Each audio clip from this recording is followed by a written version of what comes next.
السلام علیکم ورحمۃ اللہ وبرکاتہ۔ موت سے کسی کو چھٹکارا نہیں، نہ اس سے بادشاہ بچا ہے اور نہ فقیر بچا ہے۔ یہ ایک ایسا کڑوا سچ ہے جسے ہر انسان کو برداشت کرنا ہے، جسے انبیاء اور صالحین کو بھی برداشت کرنا پڑا ہے۔ یہ موت نیک لوگوں کو بھی آئی ہے اور اس نے برے لوگوں کو بھی نہیں چھوڑا، کیونکہ اللہ کا فرمان ہے کل نفس ذائقۃ الموت، کہ ہر جان کو موت کا مزہ چکھنا ہے۔ کیا ہم نہیں دیکھتے کہ موت کس طرح ہمارے بچے کو، ہمارے آل و اولاد کو، ہمارے دوست کو، ہمارے رشتہ دار کو چھین کر لے جا رہی ہے؟ جی ہاں، جب موت کا مقررہ وقت آ جاتا ہے تو نہ یہ بچے کی کم عمری دیکھتی ہے اور نہ والدین کا بڑھاپا دیکھتی ہے اور نہ بیوی کی جوانی دیکھتی ہے اور نہ کسی کی کھانا ویرانی دیکھتی ہے۔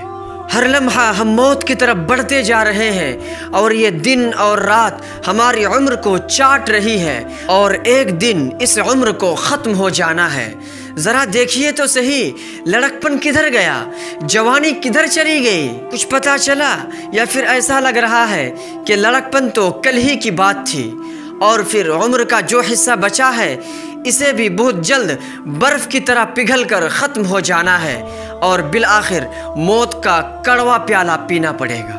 اور موت ایسی سخت ہوگی جیسے کسی زندہ بکری کی کھال کھینچی جا رہی ہو یا کسی زندہ پرندے کو آگ پر بھونا جا رہا ہو، نہ وہ اڑ پاتی ہو اور نہ اس کی جان نکلتی ہو۔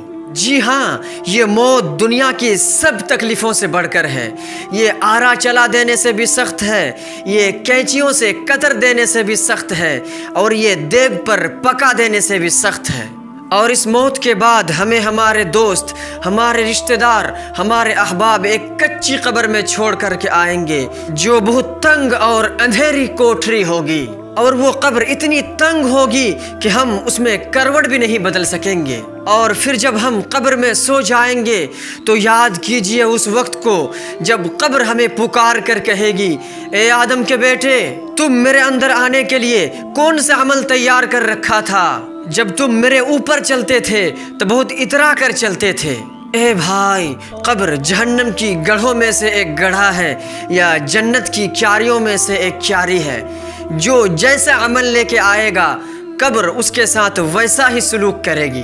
جو لوگ اللہ کو راضی کرنے کی فکر میں رہتا ہے قبر ان کے لیے جنت کی کیاریوں میں سے ایک کیاری ہے، اور جو لوگ اللہ کو ناراض کر بیٹھے ہیں قبر ان کے لیے جہنم کی گڑھوں میں سے ایک گڑھا ہے۔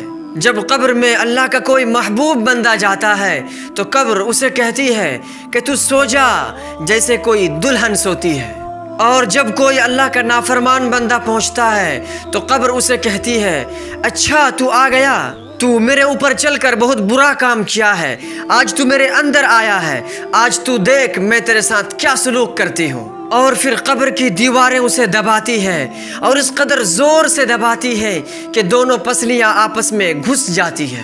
اے بھائی، قبرستان کی خاموشی ہمیں دھوکے میں نہ ڈال دے، اس میں بہت سے پریشان اور غمگین لوگ پڑے ہوئے ہیں۔ قبرستان روزانہ ہمیں 5 مرتبہ پکار کر کہہ رہا ہے، لیکن ہم اس کی آواز پر کبھی دھیان نہیں دیتے، ہم اس کی آواز کو کبھی محسوس نہیں کرتے۔ وہ کہہ رہا ہے، اے آدم کے بیٹے، آج تو میرے پیٹھ پر چل رہا ہے، کل تو میرے پیٹ کے اندر آئے گا۔ آج تو میرے پیٹھ پر کھاتا ہے، کل تجھے میرے پیٹ کے اندر کیڑے مکوڑے کھائیں گے۔ آج تو میری پیٹھ پر ہنس رہا ہے، کل تجھے میرے پیٹ کے اندر آ کر رونا پڑے گا، کیونکہ آج تو میری پیٹھ پر گناہ کر رہا ہے اور کل تجھے میرے پیٹ کے اندر آ کر گناہ کی سزا بھگتنی پڑے گی۔ اے بھائی، قبر ہمیں روزانہ پکار کر کہہ رہی ہے، اے غافل لوگو، میں تنہائی کا گھر ہوں، میں کیڑے مکوڑے کا گھر ہوں، میں اندھیری کوٹھری ہوں، اور ایک دن تمہیں میرے اندر آنا پڑے گا۔ مجھے زمین میں کھودا ہوا ایک گڑھا مت سمجھو، میں جہنم کی گڑھوں میں سے ایک گڑھا ہوں یا جنت کی کیاریوں میں سے ایک کیاری ہوں۔ اگر ہم قبر کی ہولناکی سے، قبر کی وحشت سے بچنا چاہتے ہیں، اور ہم میں سے کون ہے جو قبر کی وحشت سے اور قبر کی ہولناکی سے بچنا نہ چاہے، تو ہمارے پاس صرف ایک آپشن ہے، ایک آپشن، اور وہ آپشن یہ کہ ہم قبر میں جانے سے پہلے اللہ کو اپنا دوست بنا لیں، کیونکہ وہ ایسا دوست ہے جو کبھی دوست کا ہاتھ نہیں چھوڑتا، وہ کبھی اپنوں کو مصیبت میں نہیں ڈالتا۔ جب کوئی بندہ اس کی طرف قدم بڑھاتا ہے تو وہ لپک کر اپنی آغوش میں لے لیتا ہے اور اپنی رحمت میں ڈھانپ لیتا ہے، اور اس کی رحمت کا دروازہ ہر وقت کھلا ہوا ہے، اور اس کی رحمت میں جانے کے لیے یہ شرط نہیں ہے کہ ہماری زندگی گناہوں سے پاک ہو۔ اگر ہم گناہ بھر کر بھی اس کے پاس جائیں تو وہ صرف ایک نظر رحمت سے ہماری تمام گناہوں کو مٹا کے رکھ دیتا ہے۔ سو آئیے نا ہم اس کی طرف بڑھ کر دیکھتے ہیں۔